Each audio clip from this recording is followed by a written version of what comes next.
Yo, what's good? So in today's video, I'm back on Sailor Piece, and I'm gonna be showing you everything you need to get in order to become a late game player in this game. And this is gonna be for update 1, the Ragna update, and I'm gonna be showing everything, including traits, titles, accessory buffs, all that, and how to get them, of course. So yeah, stay tuned, like, subscribe if you enjoy, and Discord is gonna be linked in the description. Let's get into it.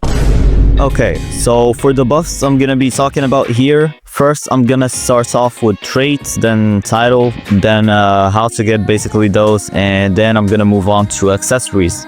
But first, let's get to the traits. I'm personally using Sovereign, not by choice of course, but hey, I got pretty lucky with that, so I'm pretty happy. Transcended is the best trait, so keep that in mind. Godspeed is better for grinding because it gives you lower cooldowns, but Transcended overall is just better because it gives you minus 20% cooldown reduction, which is better than Sovereign's cooldown reduction. As you can see, I have 2 of them sadly, but yeah, it gives you a minus 20% cooldown reduction and the 1.8 damage buff. For some reason I can't roll, I think that's a bug, but I don't know, might just be my server. Okay, but yeah, as I was saying, Sovereign is basically like the second best trait, you can say. Transcended is the first best, and Godspeed is only good if you're gonna be grinding mobs. And for the buff, it gives minus 15% cooldown for abilities and plus times 1.65 damage buff and 1.85 health buff. For titles, the best title as of now is the Dragon Slayer title, plus 30% damage, as you can see. They also added the feature where you can basically display another title, but yeah, that's basically the title right there. You can get it from the Ragna boss, which is the new boss on Christmas Island. I don't know the percent chance though, I don't think they show that. But for races, Vampire race is the best for beginner players because it just gives you a good, very good life extraction or life steal. But for the best race for end game players, which you can get from the race rerolls right there, it is Vessel because it gives you a 35% damage buff and 20% damage buff for Sukuna specifically. So yeah, and Sukuna is the best fighting style. I'm gonna be talking about that later. For accessories, I'm using Ragna Sigil E2, keep that in mind. So yeah, accessories I'm not gonna talk about now. But for now, yeah, basically you need to get max stats, and for races you just spin from these race rerolls. As you can see, I have some saved up. And also they said that they're gonna add 2 new races, which is Limitless and Player. So tell me if those are better than the new ones by the time this comes out. Another accessory I'm gonna be talking about is this one.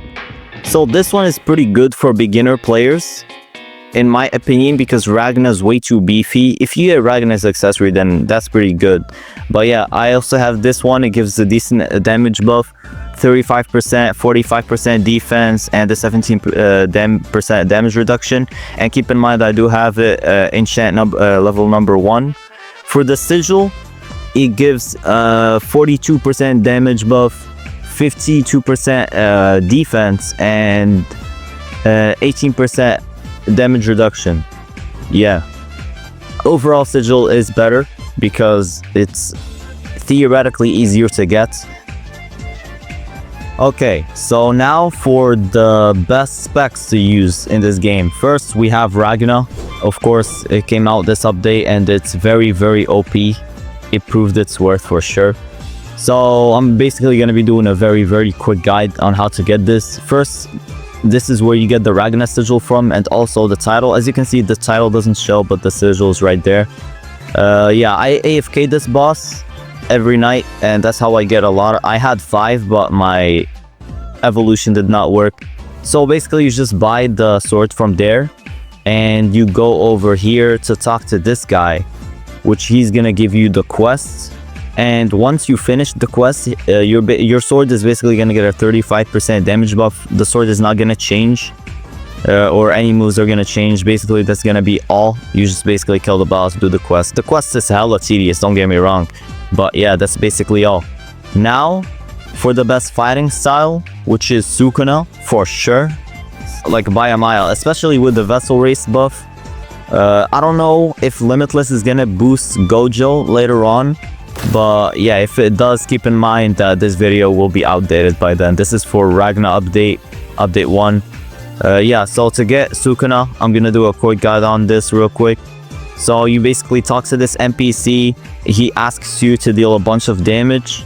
You go do that with like a lot of NPCs, and you basically do the whole quest. It's pretty straightforward, just like Ragna.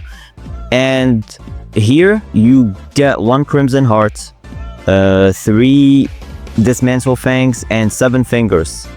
Let me try to find them. Yeah, so this is the things you're gonna need. As you can see, those are the fingers. He also drops some boss tickets. Boss tickets for now are pretty useless, so I don't know. But yeah, I'm just checking to see if I missed anything. Yeah, basically you just buy Sukuna and he's very, very OP. Gojo, for now, is pretty mid, so I wouldn't really use him. Now moving on to enchants. You basically put your accessory with another dupe. Like you need 2 of the same accessory, and you like gather the items, and there is a % chance your enchant succeeds. For me, I wouldn't go past E3 or Enchant 3 for the reason that the chances become low and you're wasting items. Next update, they're probably gonna be dropping accessories better than the last one. So yeah, I don't know why you should like waste materials like that. Yeah, but I'm gonna be making a video, like a very short video right after this, on how to gather materials for enchants. But yeah, that's basically gonna be all for the video. I hope you enjoyed. If you did, like, subscribe, all that, you feel me? And yeah, that's basically all, and I'll see you all later.